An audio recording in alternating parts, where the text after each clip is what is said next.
And welcome to the Planning Commission of the City of Moreno Valley.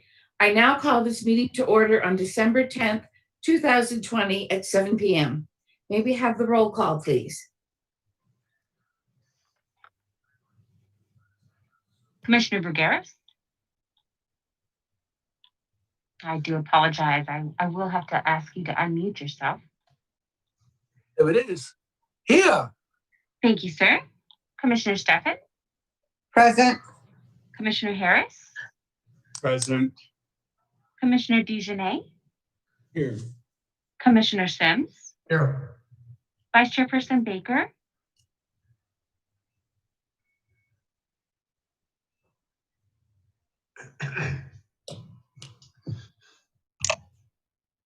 Here. Thank you, sir. And Chairperson Korsick? Present. The Pledge of Allegiance will now be led by Commissioner Harris. Okay. Hand over your heart. Ready, begin. I pledge allegiance to the flag of the United States of America and to the republic for which it it stands, one one nation, under God, indivisible, with liberty and justice for all. Thank you. We're now going to move to the approval of the agenda. Could you please raise your hand for a motion and a second, please? I'll move to accept the agenda as submitted. Thank you, Commissioner Baker. And a second? I'll second.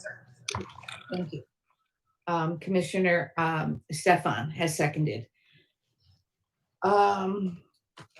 Let's take the vote. Roll call, please.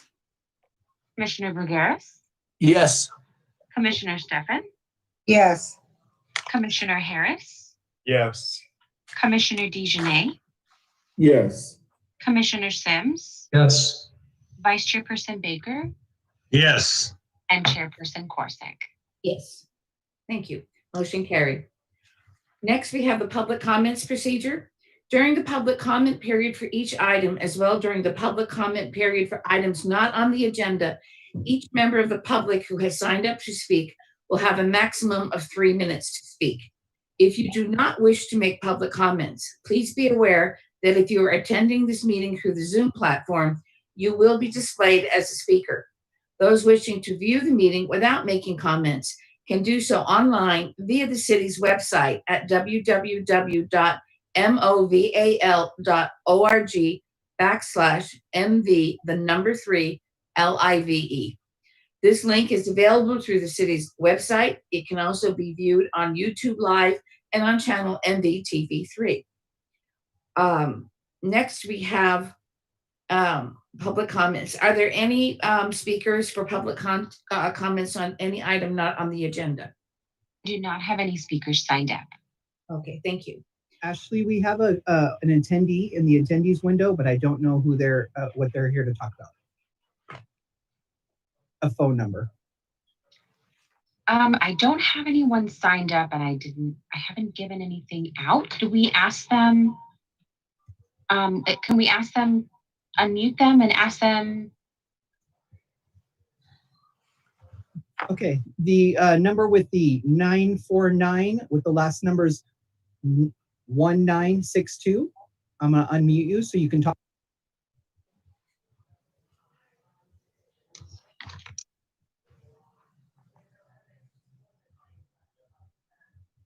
Would you like to make a comment?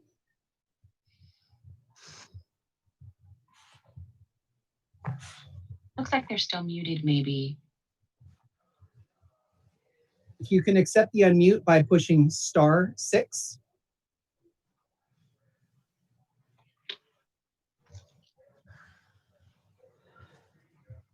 Hi, my name is Vance Graham. I'm the architect of the project. Yeah. Okay, Thank you, Vance.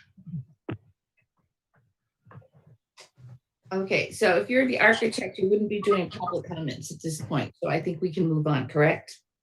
Yes, thank you, Madam Chair. Okay. The next item on the agenda is the approval of the consent calendar. All items listed under the consent calendar are considered to be routine and non-controversial, and may be enacted by one motion unless a member of the commission requests that an item be removed for separate action. Items withdrawn for a report or discussion will be heard after the public hearing items. Questions or comments from the public on a consent calendar matter are limited to 3 minutes per individual and must pertain to the subject under consideration. And at this time, we have no items for discussion.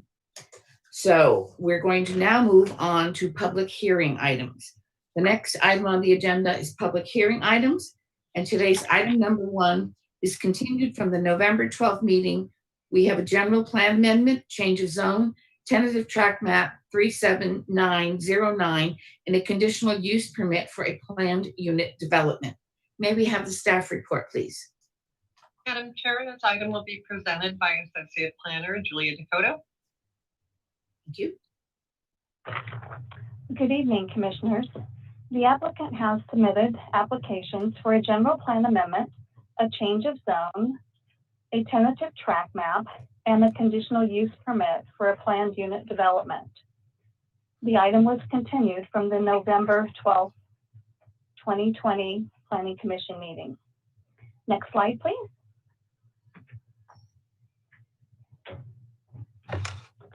The 10.82 acre project site is located on the south side of Iris Avenue, east of Paris Boulevard on vacant land. The project site is triangular in shape with a frontage along Iris Avenue.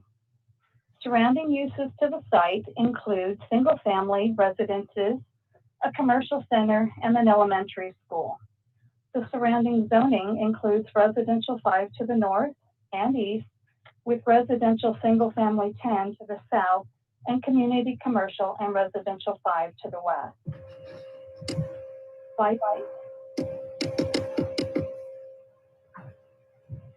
Single plan and zoning to the site, currently residential 5, with a request to change the general plan to R10 and the zoning to residential single-family 10, which would allow for the project.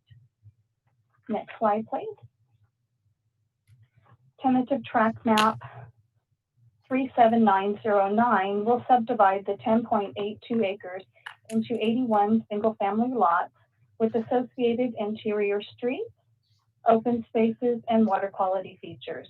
Lots will range from about 2,250 square feet to 2,551 square feet, with the average being about 2,382 square feet. Next slide, please. A conditional use permit for a planned unit development is included with the project for the development of the site.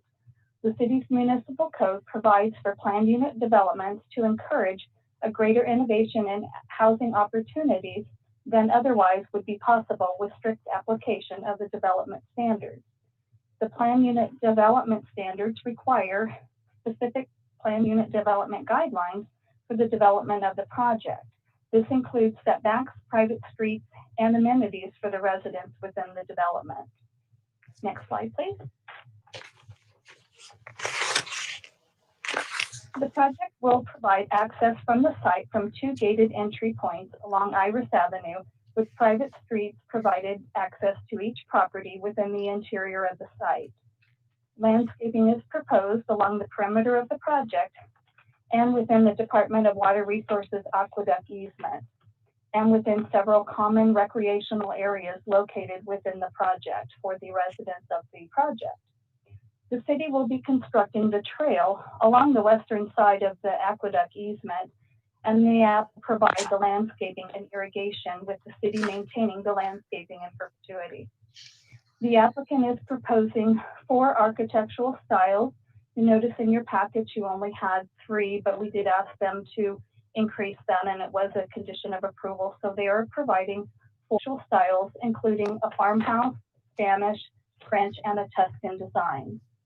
All of the units will be 2-story, ranging in size from 1,848 square feet to 2,201 square feet, and each unit provides 2-car garage parking, and there is guest parking provided throughout the project site design. No parking will be allowed along the private streets. Next slide, please. With the approval of the general plan and the change of zone to the RS10 zoning, the plan unit development has designed a small lot subdivision, which includes 2 gathering areas, tables, barbecues, and exercise equipment, and the perimeter landscaping, which meets the objective of the plan unit development guidelines. An initial study was prepared for the project in compliance with the California Environmental Quality Act, CEQA, and the CEQA guidelines, supporting a finding that the mitigated negative declaration serves as the appropriate CEQA document for the proposed project. Mitigation measures have been included to ensure implementation of the project will not have a significant effect on the environment. Notice of the project was completed in compliance with the city's notification process, and the developer also provided outreach to the surrounding community. To date, I have not received any comments or questions regarding the project. Next slide, please. Staff recommends that the Planning Commission approve the following resolution. A resolution number 2020-49, recommending that council adopt a mitigated negative declaration and mitigation monitoring reporting program. Resolution 2020-50, recommending that the City Council approve a general plan amendment. Resolution 2020-51, recommending that the City Council approve a change of zone. Resolution number 2020-52, recommending that the City Council approve the Tentative Tract Map 37909, and Resolution number 2020-53, recommending that the City Council approve the conditional use permit for a planned unit development. This concludes staff's presentation, and this time myself and the applicant are available to answer any questions for you. Thank you. Let's do a roll call and see if anyone has questions at this point.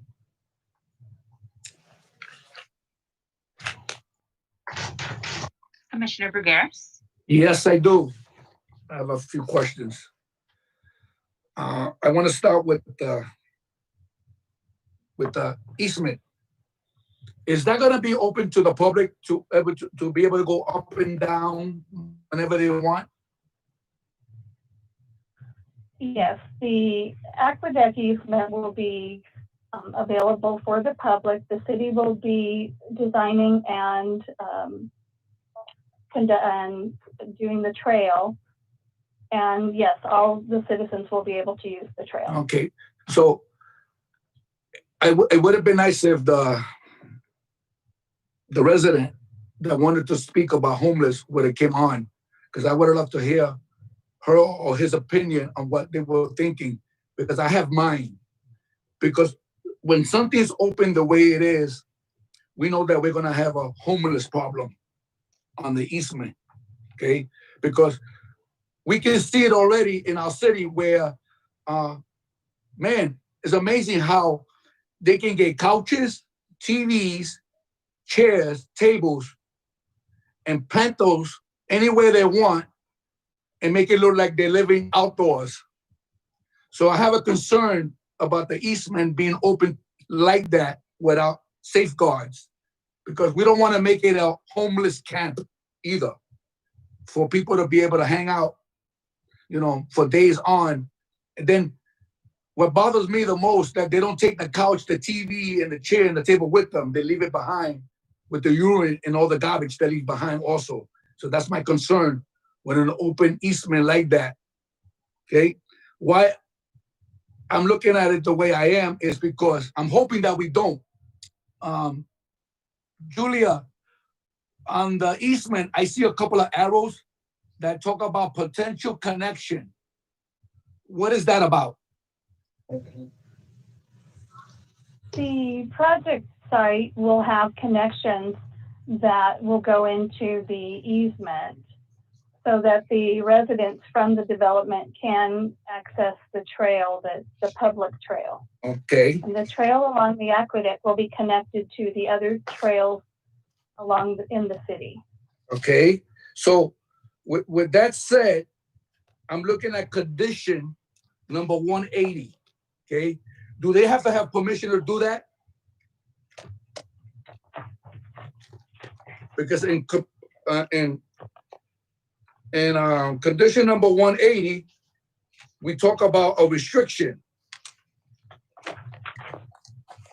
So the question I'm asking, do they need a permit or something to do that? I'm gonna defer to the Parks and Community Services on that position. Patty? Good evening, Commissioner Bergeras. How are Yes. you? Good, good, good. Thank you, ma'am. Good. How you doing? Excellent. Very Great. good questions. Just to clarify about the easement. So currently the Juan Bautista Trail that runs through the state of California also runs through our city and then ends up through to the city of Paris. This is one of many segments that it will connect and join to throughout the city. It'll be landscaped and a very attractive trail with benches and trash cans and such. That being said, what condition of approval number 180 refers to is the residents cannot have gates or access from their backyard onto that easement. This is a common condition in public open space areas, sometimes on golf courses, where there is that restriction so that there isn't people just accessing our property or the easements right out of their backyard. So those connections on the arrows that you saw, those are going to provide the access from the development into the trail area. Now the question, what the thing I'm looking at is, do we have to have those arrows? Do we have to have a gate to permit the homeowners from that side of the property to go onto the easement? Because I see the opposite of someone else going from the easement into the property. Agree. See, and that's what I'd rather have a solid wall all the way down and having residents go around onto Iris to get on the easement than having strangers, strangers be able to get, how you say, pry the door or the gate, whatever it may be, to open and to be able to go onto that property. So what I'm looking at is avoiding future problems. Yes, I understand your question now. Right. So, because again, the easement is open to the public. So we know whatever's open to the public, regardless of your well-being, whether you live in a house, an apartment, or a double wide, or pushing 3 shopping carts, you're going to wind up somewhere. And we're trying to keep the easement clean from having any future problems. You know, I like the setup. I like the lights. I like the trees. I like the park. I mean, it's great. The bike trail is wonderful for those that get up in the morning and use it. That's all fine. But the problem that we have in the city of Moreno Valley and other cities, that we don't have control of the homeless problem. They have control of us because they use the right that I can live any way I want. And that's probably what I find. But what happens is they bring the couch, the TV, the refrigerator with no electricity, okay? And they leave everything behind. And we witness that constantly in the city of Moreno Valley. It looks ugly, really, it does. So we're trying to avoid some of these problems for the future homeowners and for us that live in the city of Moreno Valley today. So I'm just, you know, I mean, it's a problem that has no answer. But again, I'm just hoping that maybe we can put up signs throughout the easement prohibiting by law for people to stay in the area after a certain amount of time, like we do to our parks. Nobody can go in the park between 6 and 6 in the from 10 in the night to 6 in the morning. I know we have those laws through our parks. Can that be done at the easement, that no one can actually be in the area or live in it? That's something we can absolutely look into. We are looking at some signage for our trail system currently, and we can look into that possibility for all of the trail system. Depends if we look at them as parks and open space, and how we could enforce those rules.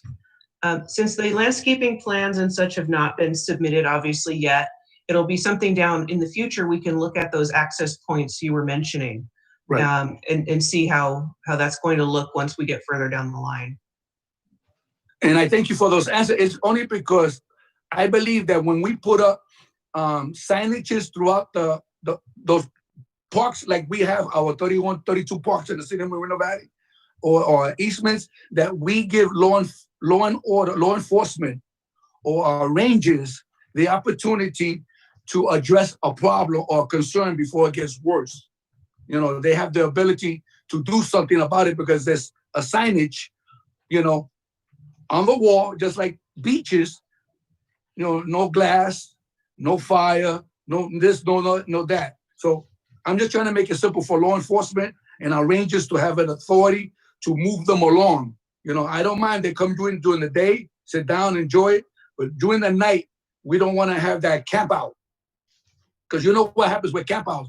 They bring their fires with them, okay? Because they're not going to sleep in the cold either. All right, that's one of my concerns. My other one is on the property itself. When I look at the street, are they going to be straight up and down, or are they going to have a curve?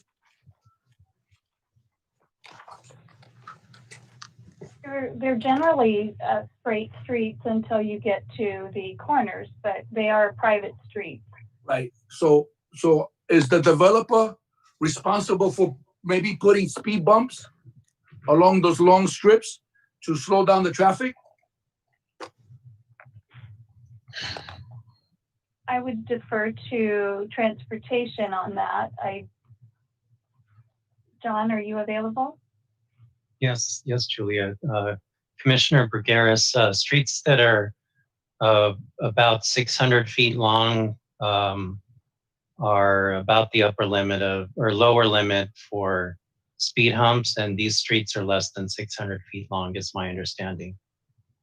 Oh, I believe they probably will be. I mean, I've seen some already, some of the development that we have in the city already, that the streets are pretty short, you know. So, okay, thank you for that lesson of 600 feet or less. All right, I have one more, but they have to do it. See, are we gonna have masonry walls along the easement in the property, or are we gonna have wood? The wall along the easement is tubular steel with pilasters.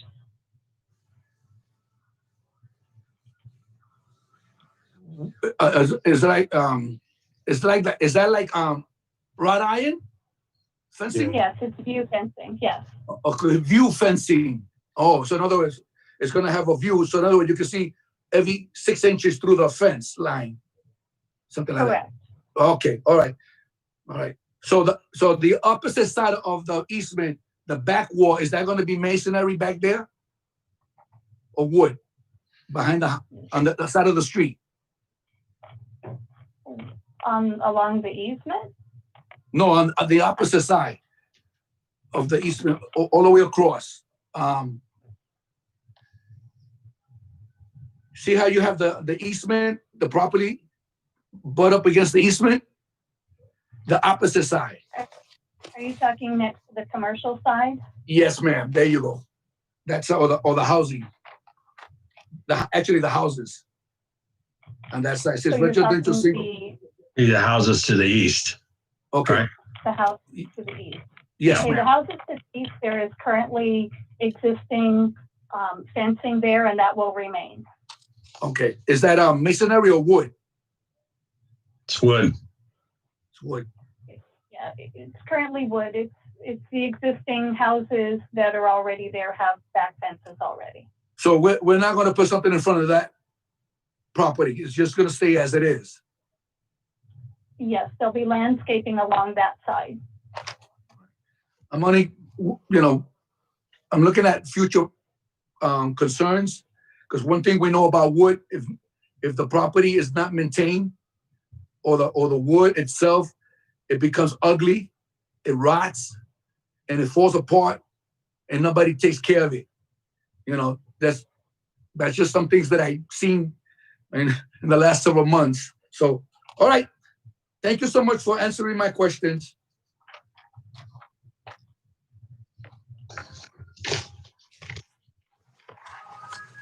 Commissioner Stefan? Yes, I can see where Rafael, Mr.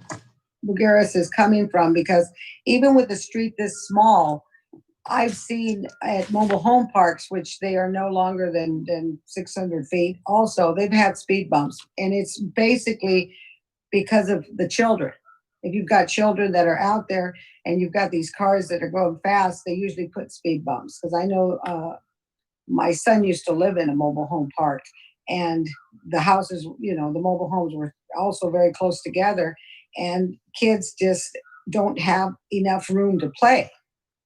They don't have enough yard. They don't want to be cooped up in the house all the time, so they kind of wander out toward the front of their homes, which happens to be the street area. And so for that reason, they put speed bumps. So I don't know if it would be an issue to even do that, but for safety reasons, I think they might look into that. And then also, as far as the homeless issue, a lot of times the homeless use the fact that this is public property. And is it public property, the easement? Because usually they do that and they'll say, well, they are the public. So it might be a good thing to try to set a time where the public cannot be on there. And that'll alleviate the fact of maybe, like Rafael said, camping, and they just took out some homeless on Ironwood and Heacock, and that was private property. That was not public property, but the sheriff went in there, and I don't know how if they got an injunction or whatever, but they just dismantled a homeless community that was there. They had it all over the news and Facebook and everything, because, it is getting to be a very big issue. So I think that was a good thing that Rafael brought up, because a lot of these, places are kind of close, and I'm sure with the size of the homes being 3 up to 5 bedrooms, they're going to have families. And the safety issue, whether it be the speed bumps or whether it be the easement, and as far as being able to get in and out, the area itself, I'm not going to say it's a bad area, because, but there are potential for things to happen. So I'm just a little concerned with a lot of that.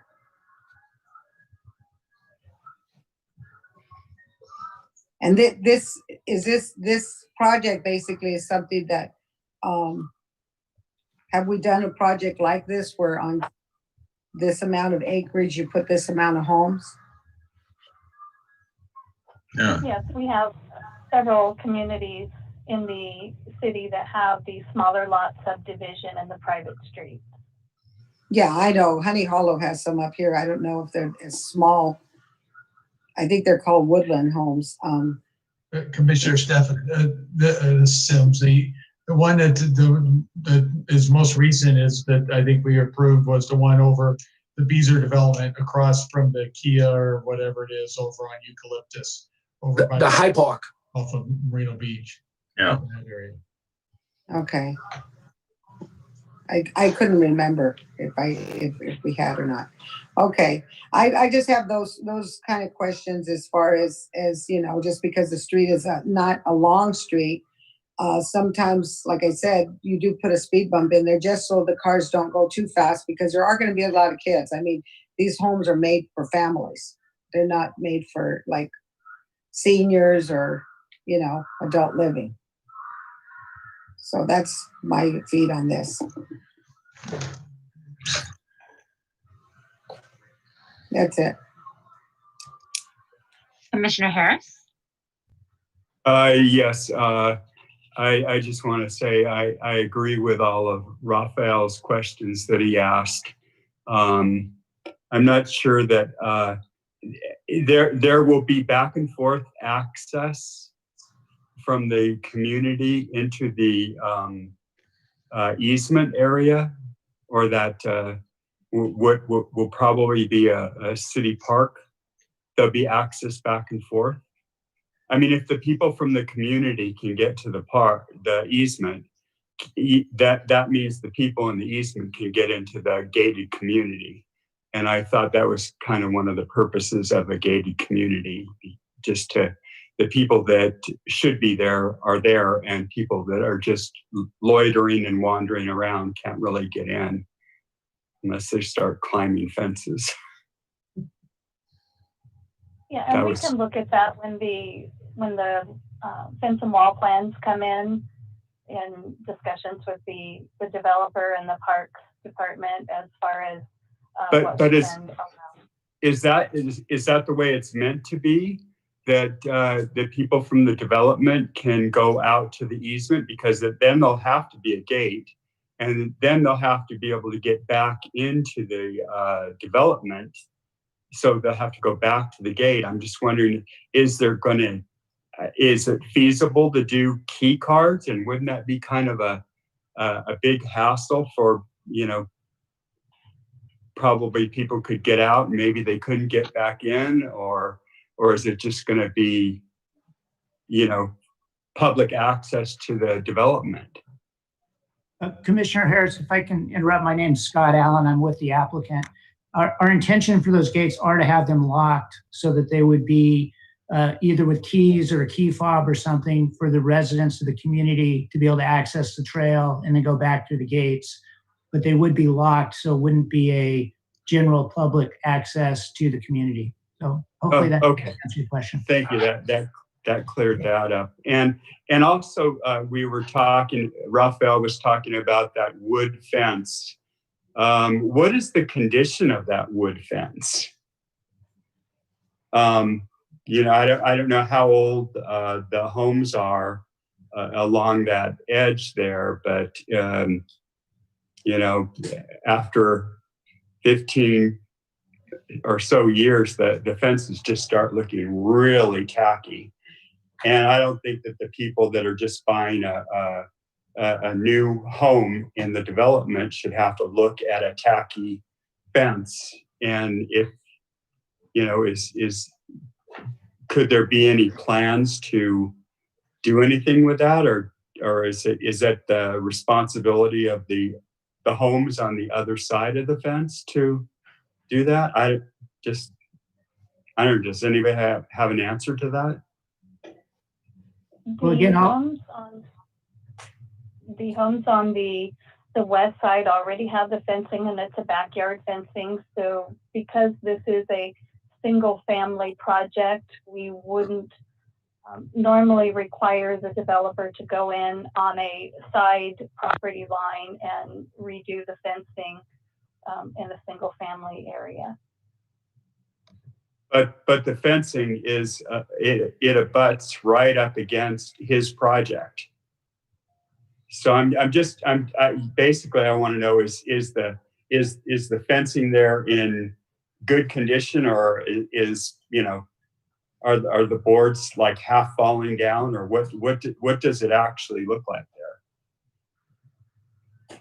So Julie, if you don't mind, I'll jump in again. Commissioner Harris, it's been a little while since I've looked at it, but it's kind of a mixed bag. There's some that's in good shape and some is not in such good shape.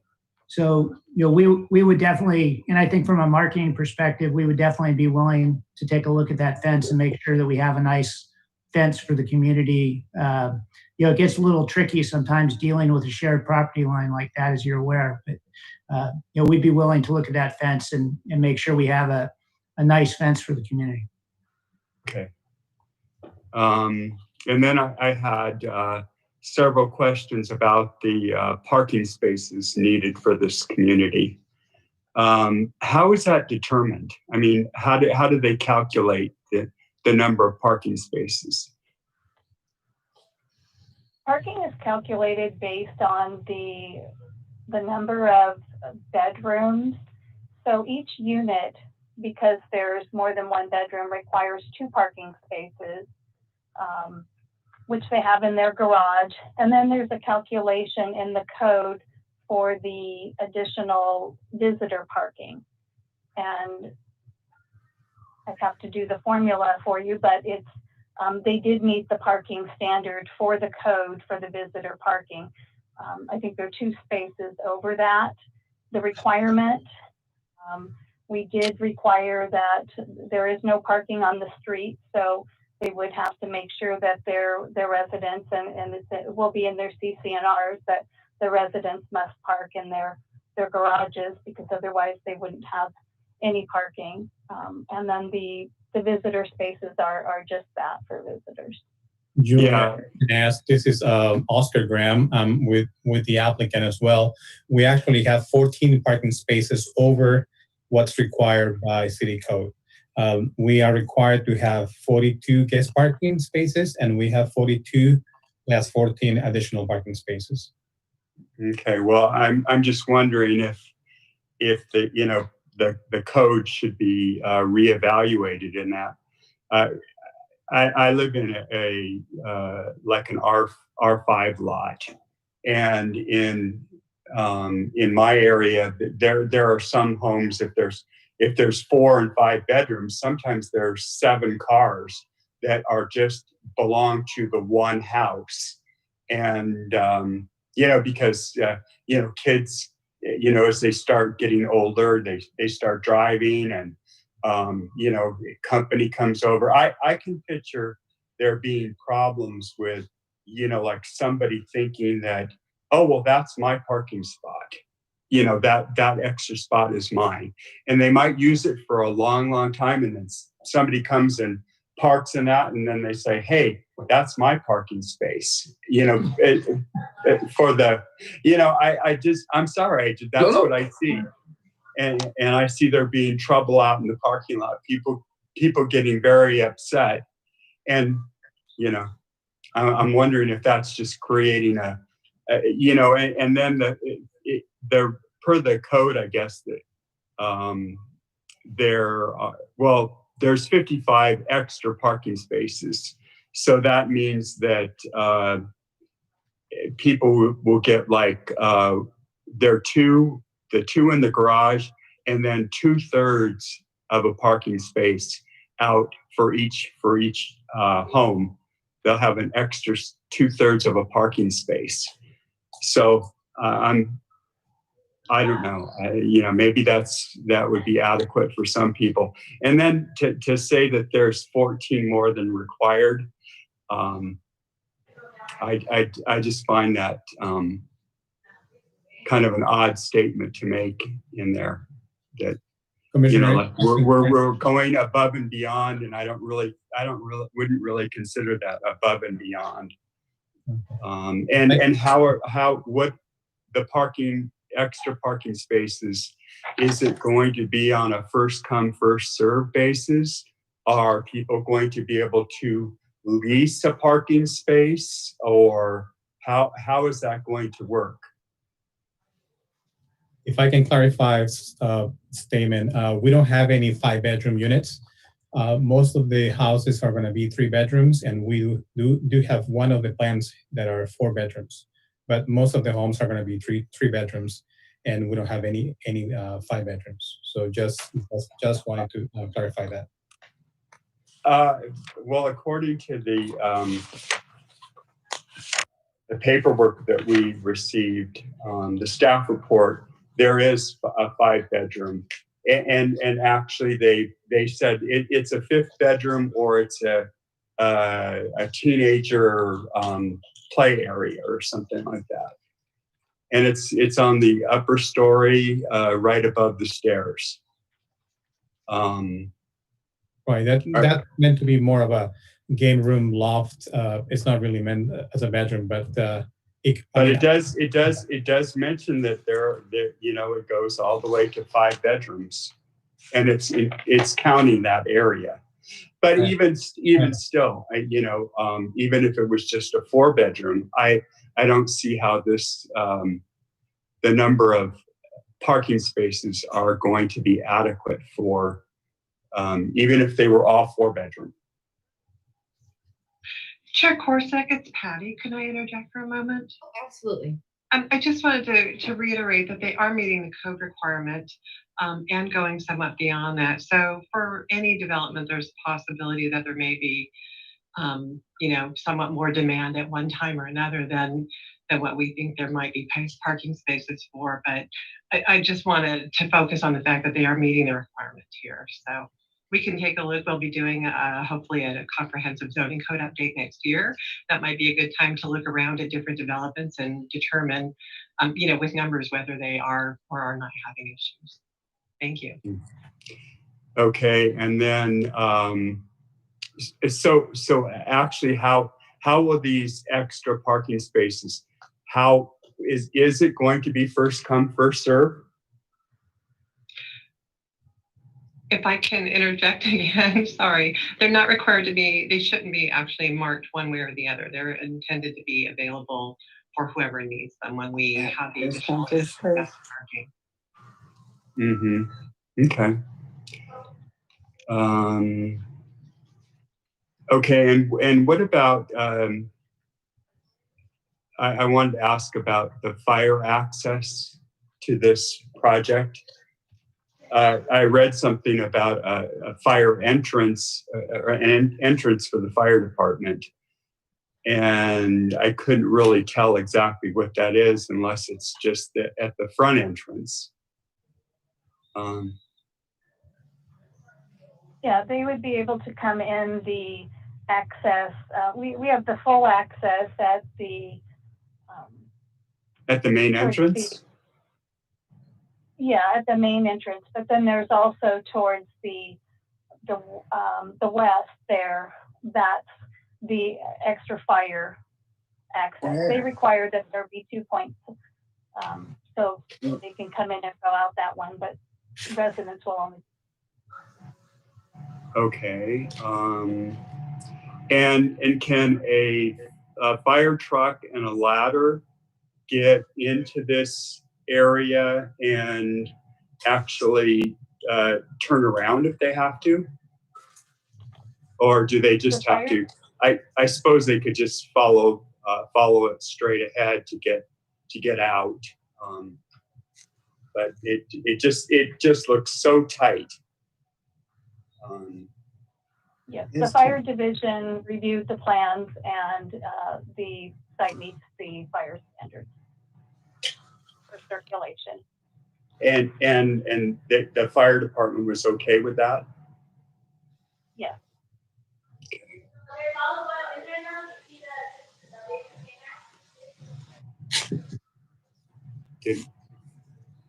Did I hear somebody? I thought I heard somebody say something. Okay, I guess that's all I have right now.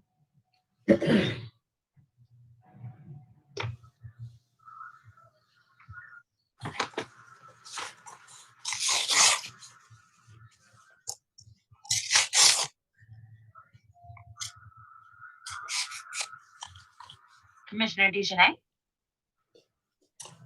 Okay. I was looking at condition 17D1 and looking at the Juan Bautista de Anza, which my understanding is that this is a historic trail that goes all the way out to San Diego, started back in 1735. My question is this: it looks like this particular easement is going to be turned over to the city. So it's going to be developed, there's going to be landscape, there's going to be trees and grass, and it's going to look beautiful. And then it's going to make a nice little zone there between the shopping center to the west and this project to the east. I guess my question is, because it's a national trail, a national historic trail, does that fall under NPS, National Park Services, for maintaining, or is that going to come into the city for maintaining? Hi, Commissioner. This is Patty Solano with the Parks and Community Services Department. That is part of the, Juan Bautista Trail, but it will fall under the city's park maintenance for maintaining. Okay. And with that said, is that also going to fall under our code enforcement in order to enforce code for like we do with our parks? We shut them down at 10 o'clock, that sort of thing. Will that also fall under that for our code enforcement in order to move people along at that point? Because we're looking at a national park, a national trail, and it falls within the city for maintaining. So Yes, I guess, is that a yes that our code enforcement will be able to enforce for people not being there after certain times in the evening or to set up encampments or that sort of thing? Yes, Commissioner, it'll be city operated because it will be an easement to the city. And since it's within the city boundaries, code, park rangers, any other city staff or law enforcement could go into the easement. Okay. And so I would imagine that our code enforcement has a plan, because normally most of our parks they're pretty accessible by vehicles.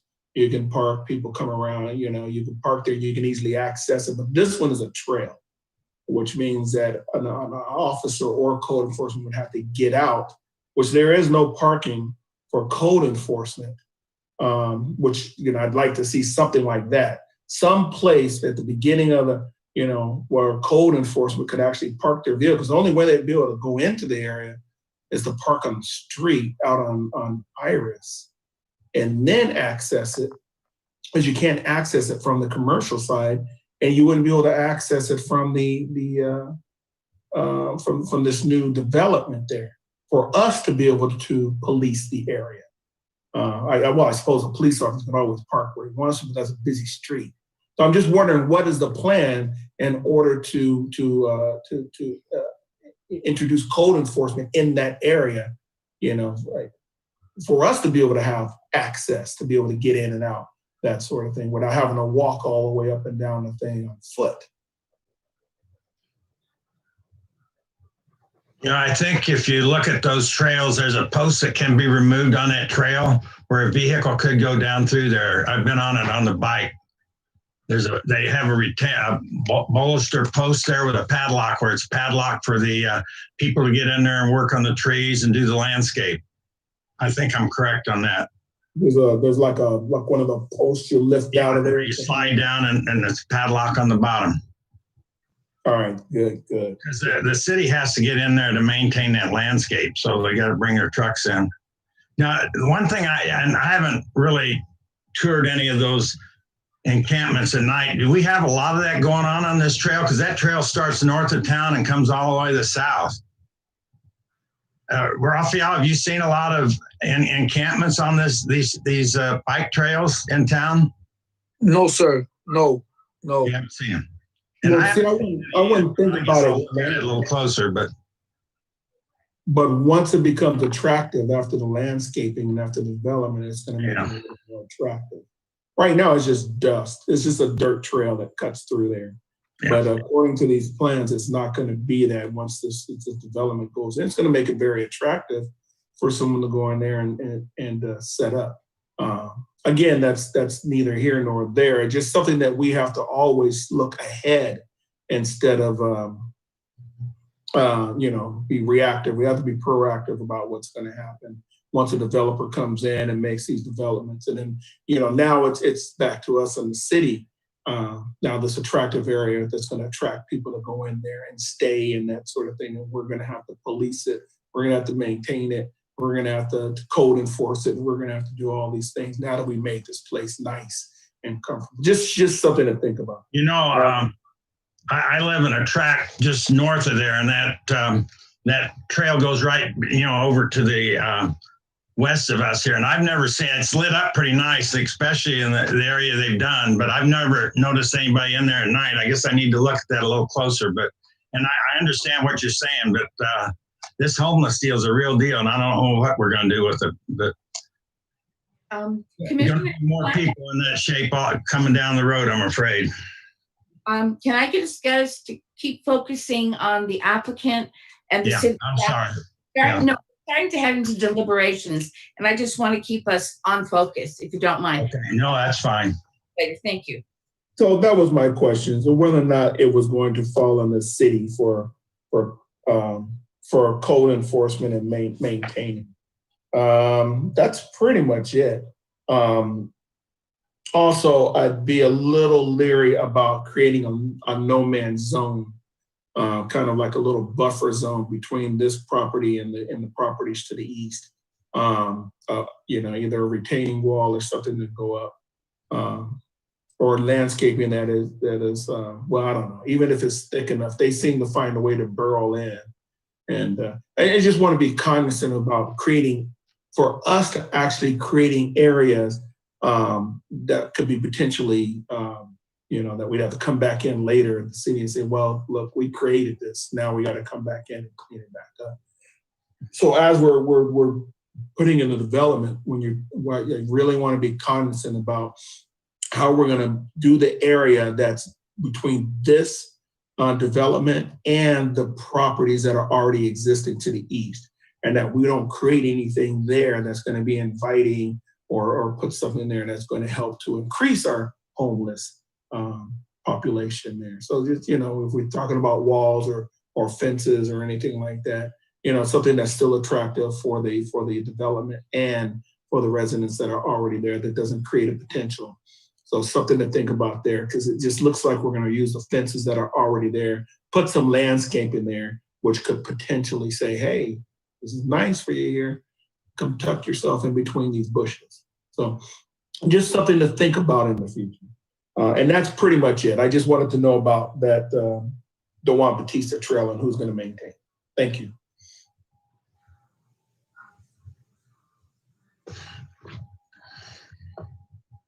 Commissioner Sims? So I didn't know if we were in deliberations or in question asking, but anyhow, just a couple of comments. The easement that's along there, that's owned by the state DWR, and I can't imagine that any work will be done by the city or the developer within the DWR right away that won't have strict review by DWR of approvals. And they will set conditions on what's going to be on there and the access and limitations and use of that. They will also, DWR will also patrol their rights of way. So probably that's why, the mentioning that you haven't seen homeless encampments along the DWR right of way is probably because they're scooched on out of there by a patrol through DWR.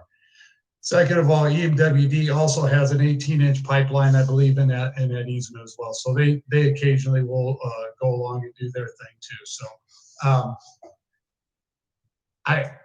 but I do like the sensitivity of the homeless, because we have lots of other areas that grow these encampments. But to this project, the only real concern, I like the project. The only concerns I was wondering is along lots 8 through 17 that are the homes that are fronting, that will be facing to the east to the existing homes. Those are 2-story homes looking over 6-foot fences or 5-foot fences, dilapidated or not, that we discussed. I didn't see in the staff report that there was any concerns by any of the homes that are along there. Was there any comments from the homes there's like 7 properties that will have the backs of their properties, these 2-story homes? Was there any comments from neighbors on that?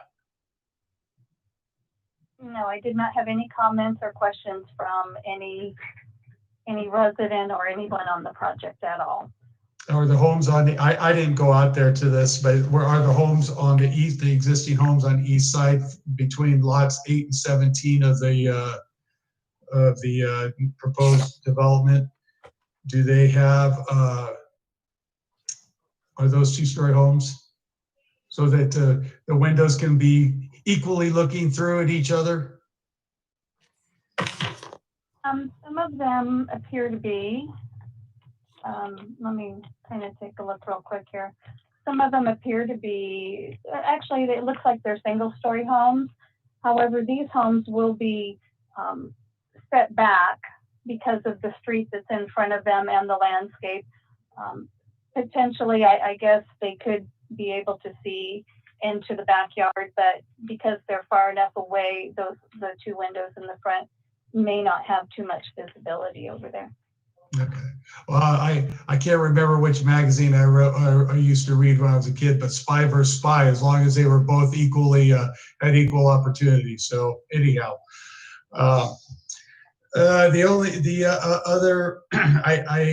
I would disagree with approval of this project without having the fence along the east property line consistent, and I know it's a pain to try to deal with all of existing homeowners, but I think that's something that should be done. And I think we're well within our rights as a city, because this is a PUD that we can provide specific development guidelines for a PUD to, especially with change of general plan amendment and changes on and whatnot for the higher density. Seems consistent to request that be part and parcel of the project. I do like the idea of the access from the project into the linear trail system. I think that's an amenity that the people will be there.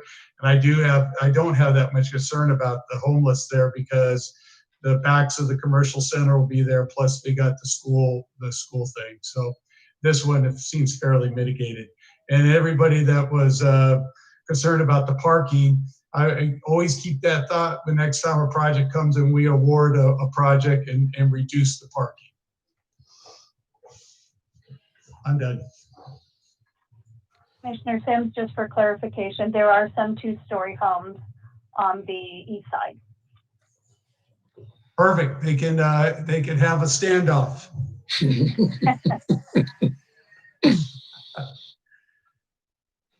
Vice Chairperson Baker? I really don't have any additional comments. I like the project. The parking is always a problem on these. I wonder how we're doing out that Hyde Park project there on the east end of town. I guess that's gated. That's one reason I haven't been in there. And that layout is real similar to this. I remember when we approved that like 4 or 5 years ago. When I first came on the Plan Commission, that was going to be condos. They couldn't get financing for it. But then that's when they went into the single home dwelling with a 6-foot easement, I guess, which is pretty tight. But I like the project, and I think this is the way it's going to be going. No backyards and very little on the front yard.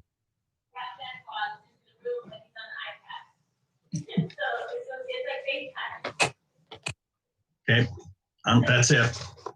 Thank you. Chairperson Corsick? Yes, I do want to commend the design of this. I like the idea that you're adding a fourth style of home. I think it will break it up so it doesn't look really very sparse and plain. I think that's a really clever, wonderful way to do that. My question is, do we have any idea of what the prices of these homes will be? Commissioner, this is Oscar Grant with the applicant. We are anticipating the homes to be in the 300,000s. Okay. And are you still going along with the timeline that we were given, that this would be completed in 2023? That is correct. Okay, thank you. That's all I have to say. All right, moving along then, we're going to open this up for public testimony. The clerk will call upon each person who is on the Zoom application that has requested to speak. Each member of the public wishing to speak will have a maximum of 3 minutes to speak on any agenda item. Do we have any public comments? No, Madam Chair. I have nobody signed up at this time. Okay, then at this point, we will close the public comment section, and we will close the public hearing. And we're going to move on to deliberations. And this is where we really get to discuss the project amongst ourselves. So let's try this with roll call to start, if we could. Madam Chair, I'm sorry, it's Patty Nevins. Could I interject? I know that the applicant has been answering questions, but you do normally ask them if they wanted to speak about the project. Yes, that's absolutely right. Does the applicant want to make a formal presentation? Commissioner, we just want to say thank you to staff for working with us. We've been working with them for the last several months on this project, and we really value everything they have been doing for us. We have reviewed the conditions of approval, and we agree with them. And we want to thank you also, members of the Planning Commission, for your consideration of the project. And we're here in case you have any other questions. Go ahead, Jeff. Questions? I do have one question. Go ahead. Okay. Probably to the owner, is with this being a PUD, kind of type, first question is it a gated community? It's been designed to accommodate gates, but we actually have not decided if it's going to be gated or not. Based on the feedback we're getting right now, I mean, we are really going to be looking into that option. Then the next question is there, because this is all single family, is there going to be an HOA, or what's the kind of the governance for the private, I'm assuming these are private streets and whatnot. How is all that going to be handled?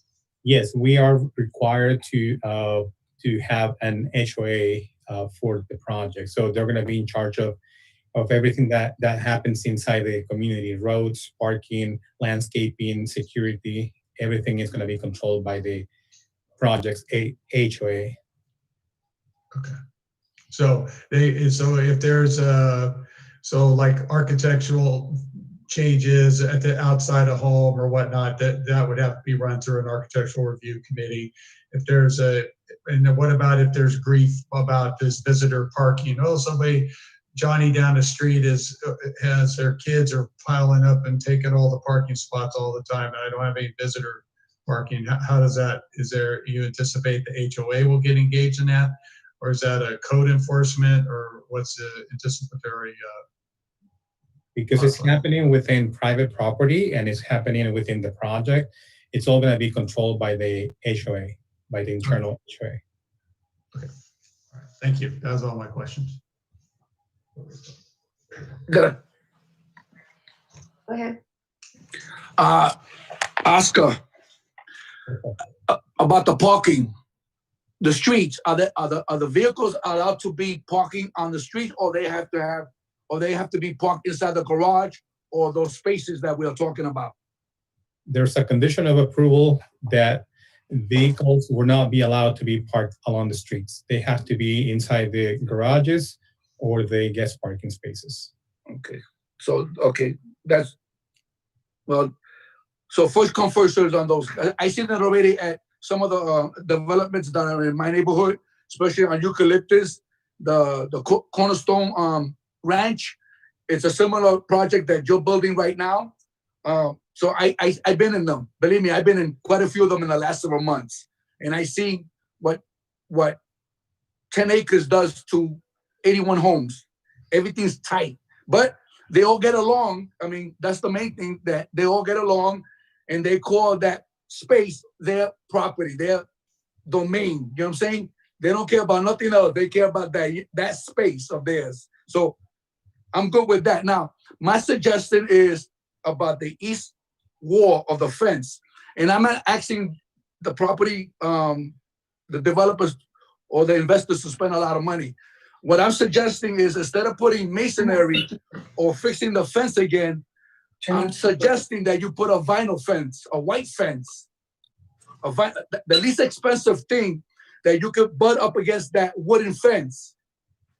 Okay. Now, I know that you're sharing the line, but I know that you could put a vinyl fence in front of that wooden fence, so people don't peek through the wood, and at the same time, the homeowners get a decent view of a white vinyl fence, because I don't believe that street is that long. I mean, the diagram makes it look big, but when you're in a 7 to 10 acre 81 house or more, everything becomes small.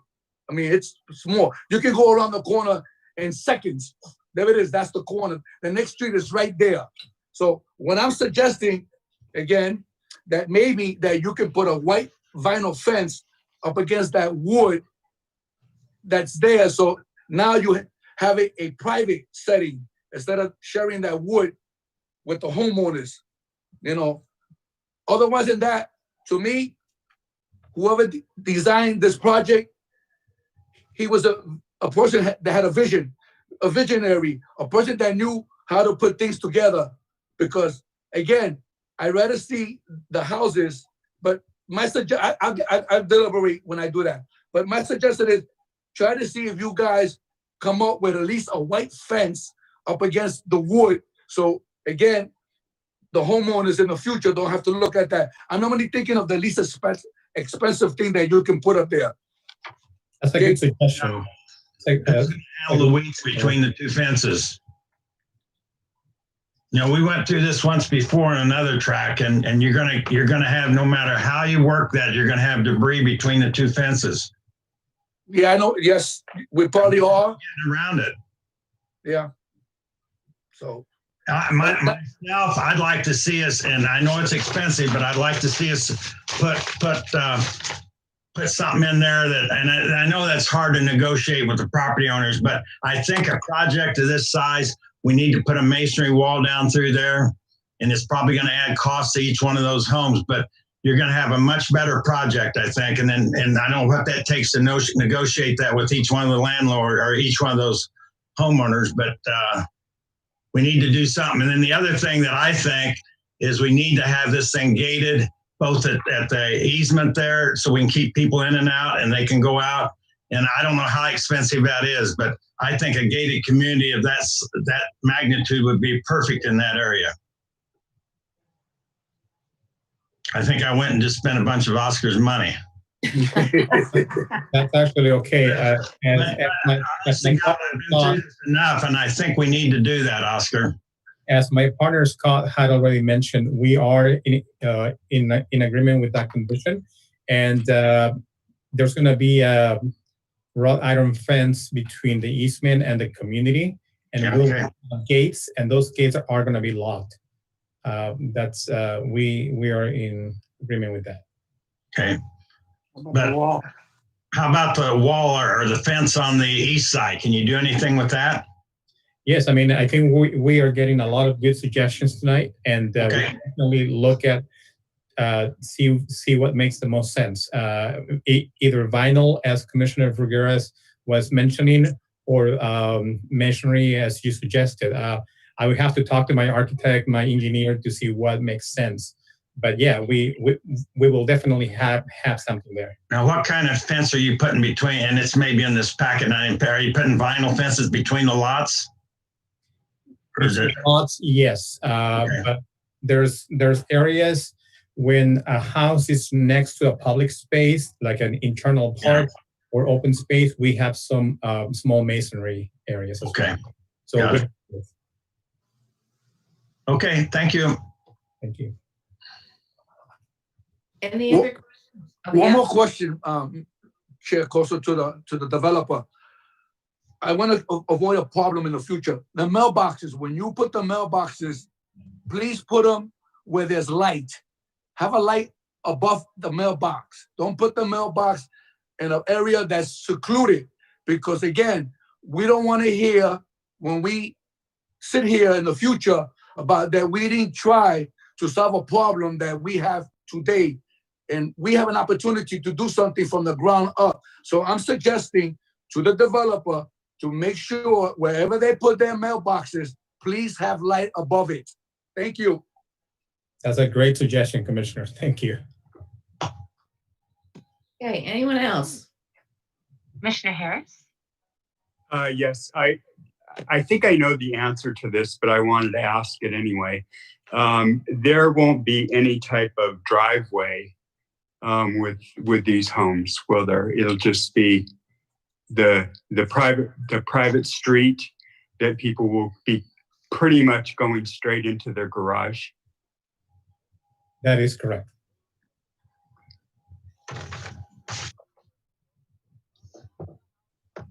Okay, anyone else? Well, I'm just going to say that I know Baker would love to have block wall, but as a homeowner myself, and I have rentals, it's very, very hard to get people to agree on even helping you with a fence. I'm running into that right now on a property I own in Riverside, where Actually, my house is got larger lot, and actually there's 2 homes, and one of them doesn't want to go along with the block wall, and it makes it. So if you've got all these homes wanting to come to agreement, and even people wanting to even pay or do whatever, I think the developer's going to have a hard time with that. I know that he's saying the vinyl isn't, but that might be a better option if he's going to have to do it himself. That's just my take on it, because I've had that run into that myself. Okay, thank you. Anyone else? Yeah. Okay, now I'm ready. Commissioner Sims,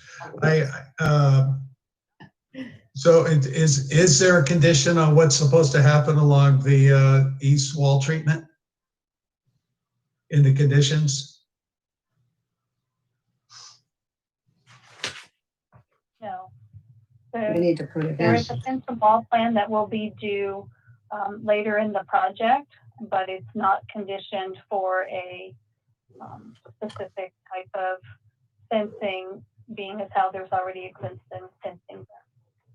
Is there grade separation from is there any grade separation between the pads on the existing homes to this property? Or can it be graded to be generally within a 6 inches or 4 to 6 inches, or what's the, it looks like there's a little bit of landscape area, 2 or 3 feet or 4 feet between the wall, the east property line, and the street that runs north and south.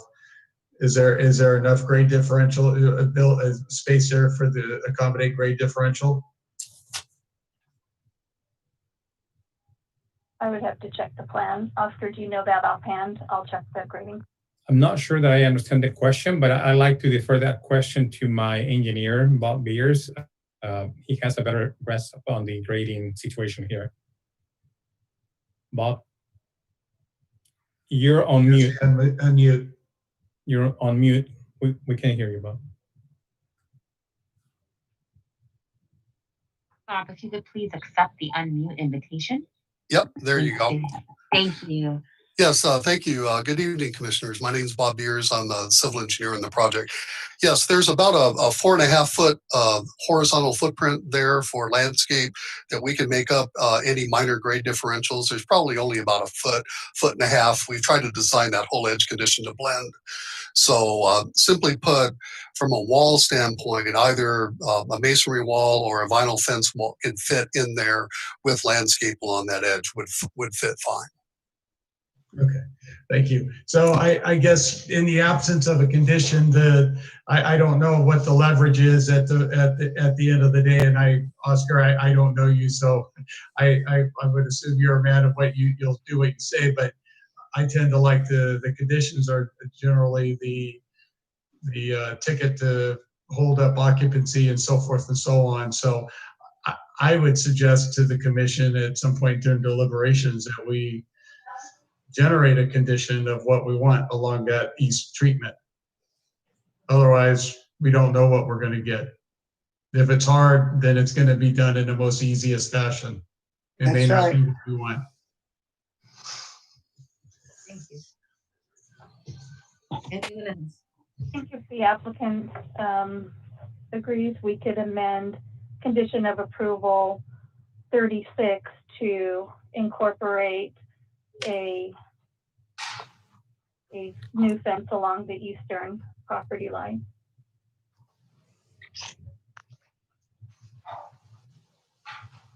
We'll take that up during deliberation. Anyone else have any more questions of the applicant? Please do it now, or staff. Okay, all right. With that, I am going to close the public hearing, and we will move on to deliberations. And this is where we can have all these discussions. So let's do it by roll call, please. Commissioner Brugueras? Thank you.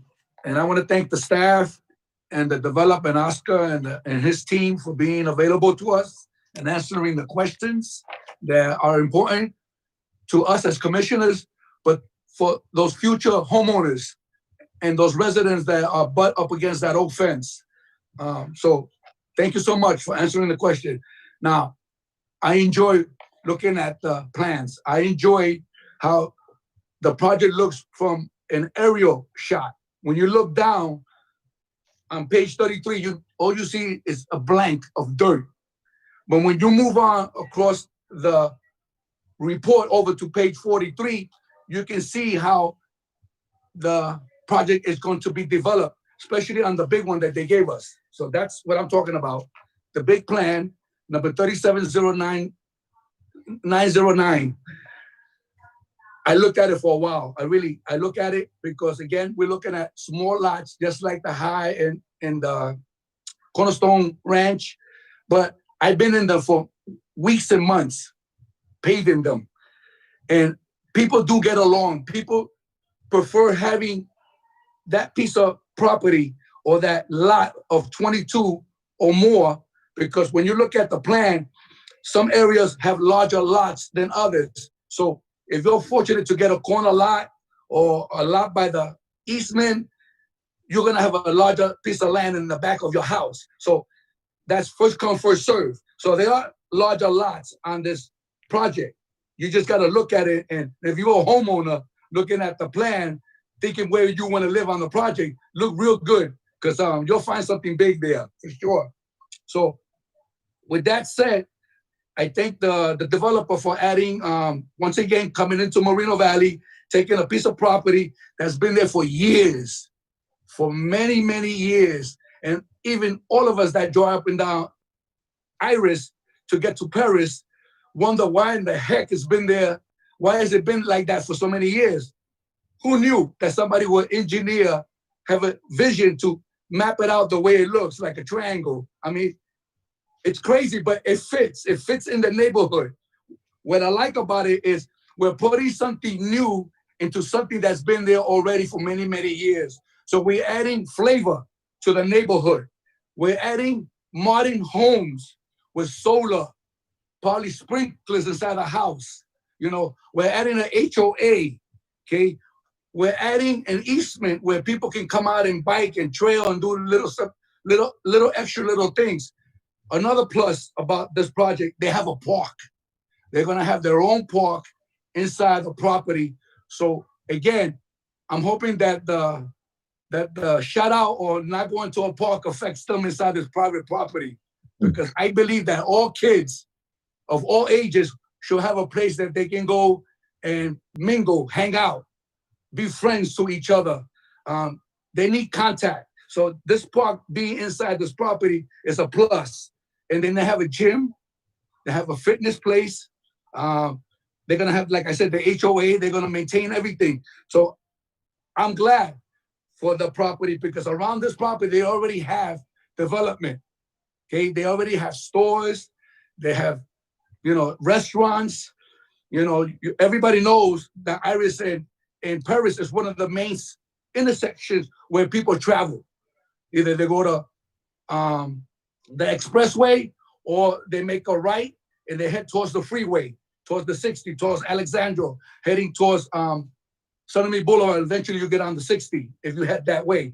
So it's a great project. Finally, when they're gonna get something that's gonna help the neighborhood, and eventually it's gonna help bring in more families into the city of Moreno Valley, or maybe for those that are looking for a place that they don't have to worry about cutting grass or watering on the front lawn, or a lot of things, because you still save money. It's environmental friendly if you really look at the project, because you're not wasting water. You're gonna have a solar system where you're gonna have energy, so you're gonna be saving money and not wasting energy and important materials that we need in our city. So thank you to the developer, thank you to the staff, and to the fellow commissioners for answering and answering these tough questions about the homeless, about the East Wall, because we do want at least a vinyl. I give a vinyl, maybe, charity works a long ways. By being kind to the new homeowners and to the existing homeowners, by putting a vinyl fence, you solve a problem. They don't look at inside either way, and whatever's there will last for years. Vinyl does not rot. It does not fade. It does a wonderful job of giving each side privacy. So thank you so much for bringing the project to us and to the city of Moreno Valley. Thank you. Next. Commissioner Stefan? Yes, I like the project and I like everything about it, but I'm with Commissioner Sims about the amending 36 on the conditions of approval. So that way we're guaranteed that there will be something new placed on that and a nice wall, because of the fact that everything else seems to be just great with the project. And if you leave that the way it is, and the developer himself said that basically, or I believe it was the city, said that there's a lot of the fencing right now that's made out of wood that's falling down, ill repair. And I know when I drive off on Ironwood, I see fences that are made of wood that are butting a vacant lot right now, that basically don't even have anything built there. And I'm sure someday it will. There's one fence is completely knocked down. I don't even know if anybody's living in that house, but if they are, they don't even care. It is totally fallen down on one side, and then you can see other ones that are just ready to go. And so for that reason, these homes are going to be brand new. Everything's going to be very nice. And then you're going to have that one area that's just looks shoddy, and it's not even going to, make an improvement to the project itself. If I was the builder, I would actually, and the developer, I would actually want something there. I know it's a little added expense, but there's so many homes being sold here, I'm sure they can work the pencil and get something done there.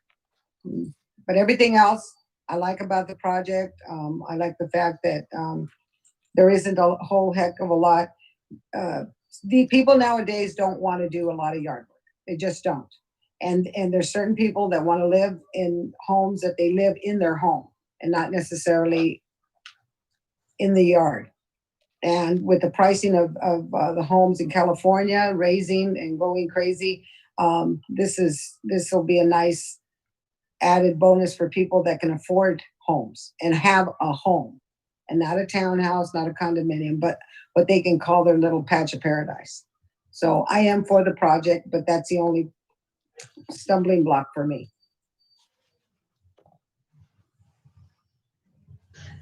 Commissioner Harris? Yes, I just, I think the project, it looks good. I'm kind of concerned about, we haven't talked about what the height of that wall would be, or that vinyl fence or block wall or whatever would go in there. But I think that just by doing that alone, it's going to give the project more curb appeal, even though it's not actually in front of the home, it's across the street from the home.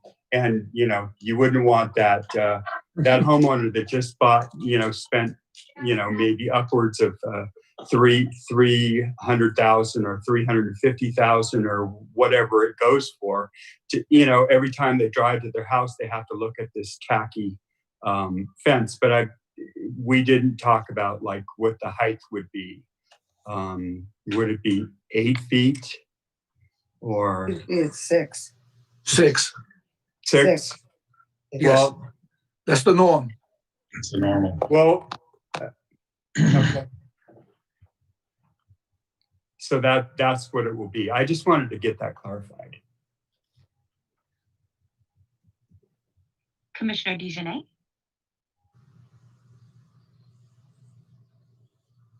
Without standing the risk of being repetitive, I would say absolutely for the developer to put something there, 6-foot wall, white, whatever it may be, because I wouldn't want my brand new project for the homeowners that are on the east of that area, for the beauty of your project to be contingent upon the maintenance of the homeowners' fences that are on that east end.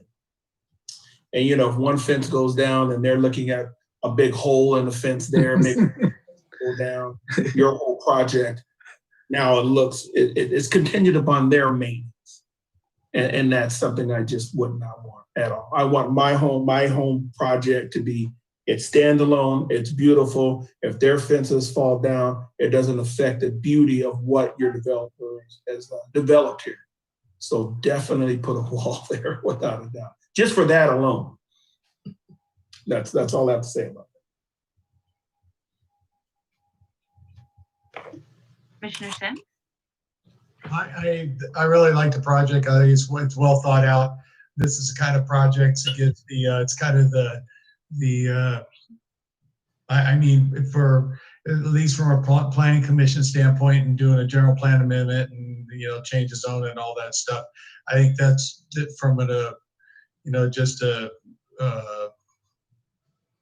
entitlement process. I think that this is one of those projects that it's well deserved to make a general plan amendment and do all these things. If it kind of really fits the bill, it gives enough density for the developer to get something out of it, and it fits good in this little kind of leftover piece of property. So good luck to you. I would prefer to see a block fence in there. Just it gives a little mass, and if somebody comes home a little late from Chili's on a thirsty Thursday and pounds into a vinyl wall, at least you put a masonry wall, they'd have a little bumper to keep in the driveway. So anyhow, but I think we should require 36 to be. I would propose when we get to the motion making, if we get to that point, that condition 36 be modified to a 6-foot masonry fence. But that's my 2 cents. It's well done on design.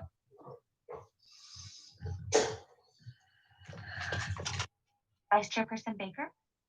The 2 things I talked about before is the divider on the east side, and I'm not hung up on the masonry wall. That's really what I'd like to see over there. But if we had to, from a financial standpoint, go with the vinyl, but and then the other thing I'd like to see if we could build into this, and I know it's up for grabs, but I think we need this community gated, both on the community side and the entrance side. I think it'll be a big plus for the people that live there.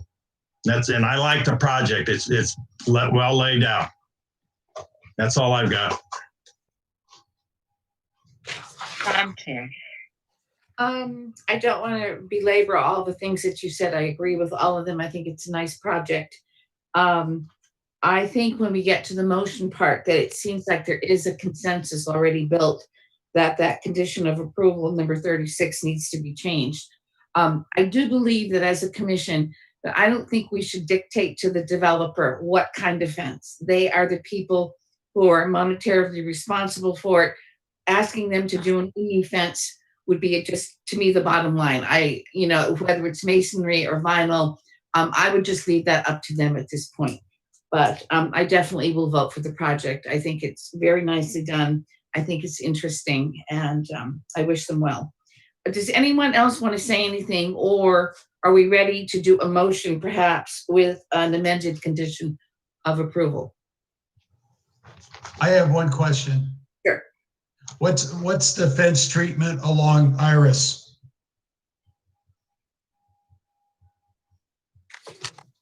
Could the applicant answer that, please? Yes. Along Iris. Would you like me to take it up? Go ahead, Mark. Thank you. My name is Mark Shaddinger. I'm the landscape architect for the project with MJS Design Group. Iris has a 6-foot high masonry wall with decorative pilasters. Oh, good. So that's wrought iron with pilasters every 6 feet or so? No, it's masonry at Iris. It's wrought iron. Oh, masonry at Iris. Okay. Yeah, and wrought iron with pilasters at the easement side on the west side. West side. Yeah. What would you recommend? You're the landscape guy. What would you recommend to do on that east side to make it work most of the project? And I know I guess you didn't, when you figured that, you just figured, hey, down there and let it go. Obviously, Ray, you're putting the consultant in a tough spot with his boss. No,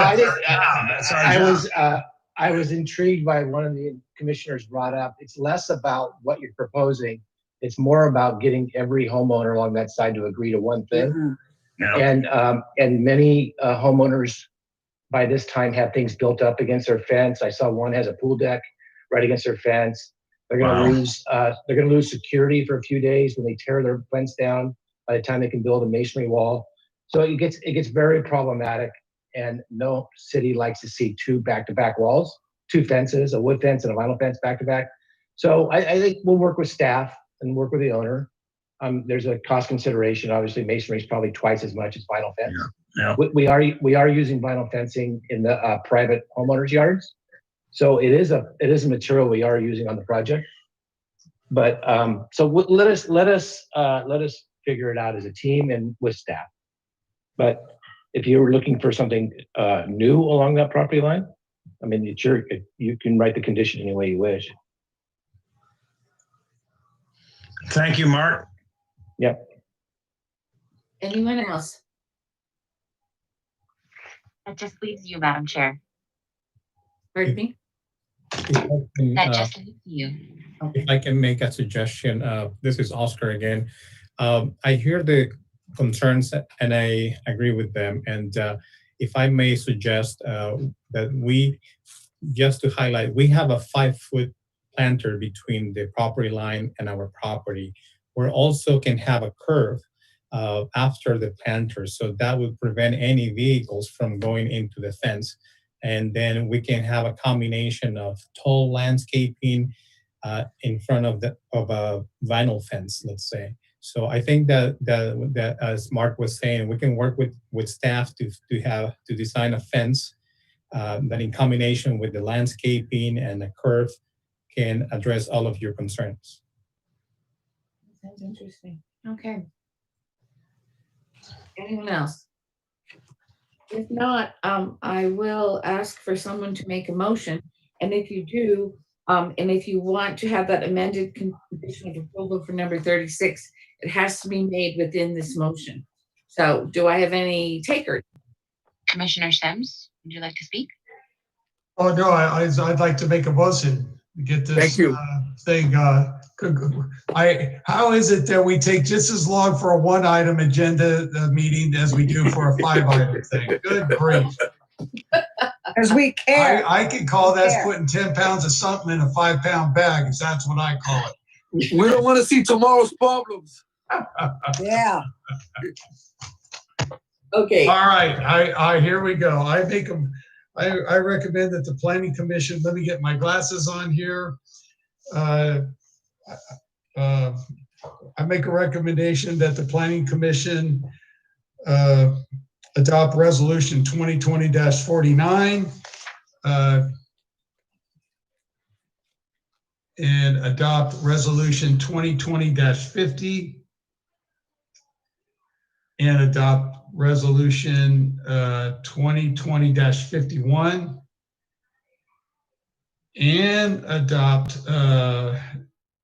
which one? 2020-52 and resolution number 2020-53, provided with the added amendment of condition number 36 for the tentative tract map, requiring that a 6-foot fence, as approved by the city planning department by the city planning department along the east boundary. Thank you. That was splendid. Do we have a second? I'll second that. Okay, thank you. Let's call for the vote. Commissioner Brugueras? Yes. Commissioner Stefan? Yes. Commissioner Harris? Yes. Commissioner DeJournette? Yes. Commissioner Sims? Yes. Vice Chairperson Baker? Yes. Chairperson Corsick? Yes, motion's carried. It's unanimous. Can we have, and thank you very much to the developer. Can we have a staff wrap up, please? Thank you, Madam Chair. The recommendation of the Planning Commission on this item will be carried forward to the City Council for their consideration and final action. Thank you.